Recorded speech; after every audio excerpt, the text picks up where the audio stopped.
Hey everybody, Andy here from my secret forested spot behind the Walgreens. I want to talk to you today about one of the formative experiences that I had in my life which changed how I related to women. This was in about 1994. I was in my second year of law school and I came across an opening for a position called a legal advocate with a women's shelter in Denver area, which was where I lived at the time, and I applied for it. And one of the neat things that happened is it turned out the previous person who'd held that post was a classmate of mine. And so she was able to kind of tell me what was expected. And what the job was is I would be in the victim's advocate office over in Jefferson County, Colorado, and when women came in to file restraining orders, they would be offered to sit with me.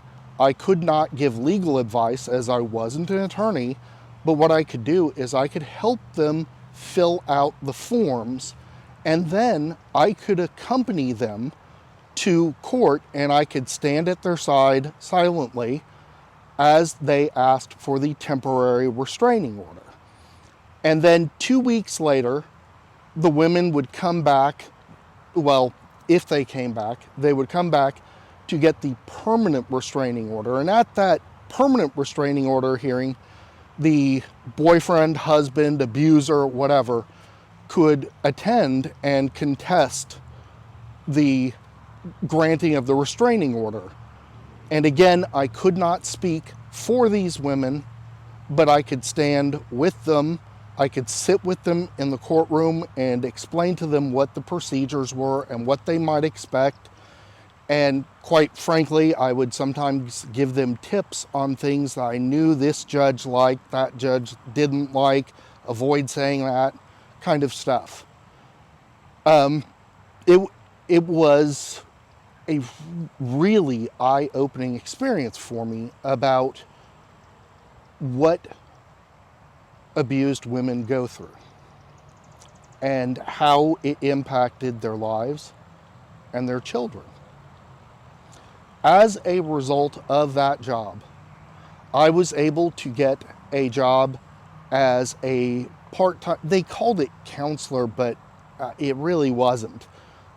It was basically, you were the person at the women's shelter and helping the women get through day-to-day stuff, everything from job applications to getting sanitary supplies from the closet, to helping make sure the kids didn't get hurt as they played, all that kind of stuff. And I have to tell you, it's a really moving experience to be a male and be handed the key to a women's shelter. I did have a few experiences where I was the overnight person in the women's shelter. I was the only staff member present, and I was male, and obviously all of our residents were women. And that was an extraordinary honor. I learned that some very sick people like to get off on calling the counselors at women's shelter and trying to enact or live out some kind of sexual fantasy over the phone. And boy, did I spoil their fapping, because they did not expect to hear from a man answering the phone. And you know a little bit about how I handle trolls. So you can just imagine that it was a miserable experience for them, at least in a masturbatory sense. I couldn't maintain that job. I was falling deeper and deeper into alcoholism. I was unable to show up to work on time. I knew I had a great responsibility, so I wanted to be sober and clear-headed and not hungover when I was there. But alcoholism doesn't always let you do those things. And I honestly don't remember if I was let go or if I quit. I think I quit, but it was pretty much just ahead of them having to say, Andy, we've got to let you go. And I'm upset that that happened, because my violating the trust of the women in the shelter who ran the shelter, the staff members, caused that. And they had put a tremendous amount of trust in me. I never, to my knowledge, had anyone complain about my behavior either at court or in the shelter. What did I learn from this experience? Well, the first thing I learned is that if you're in a caregiving field, you can't be actively on drugs and alcohol. I'm certain it's perfectly fine to smoke a joint or whatever now and again, or to go out and have beers with friends.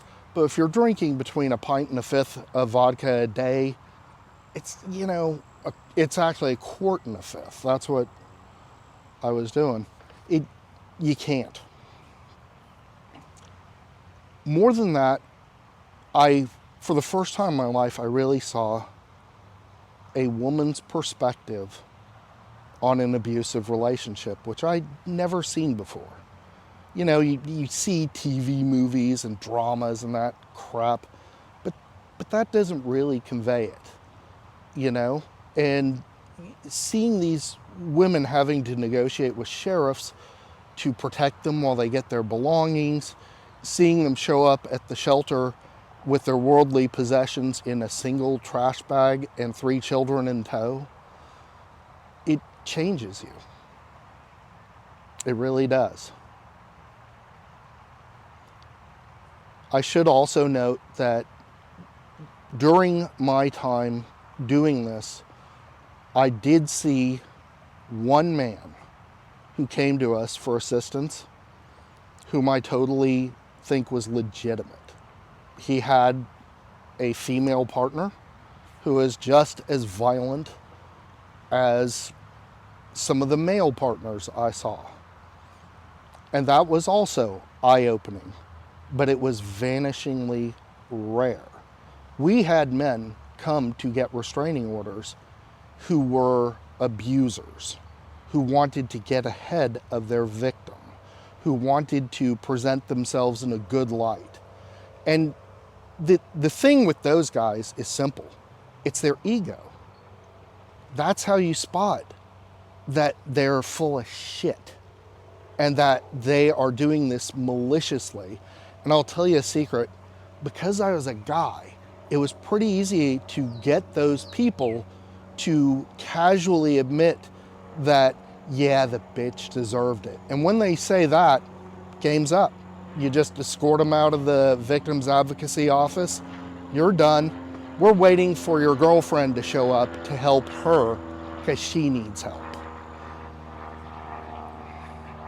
This was probably one of the most important experiences in my life, and it really colors how I behave and interact with women today.